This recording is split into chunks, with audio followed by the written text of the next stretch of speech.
ఉగ్రజ్వాల దాచిన ఓ రుద్రుడా, అగ్నిశిఖలను గుండెలోన అణచిన ఓ సూర్యుడా, పరశ్వథమును చేతబూనిన పరశురాముని అంశవా,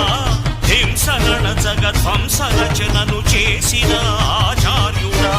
మన్నెం వీరుడు రామరాజు ధనుష్టంకారానివా, భగత్ సింగ్ కడసారి పలికిన ఇంక్విలాబ్ శబ్దానివా, అక్రమాలను తారరాసిన ఉక్కు పాదం నీదిరా, లంచగొండుల గుండెలోని దురించు సింహం నీవురా, ధర్మదేవత నీడలో పయనించు యాత్రే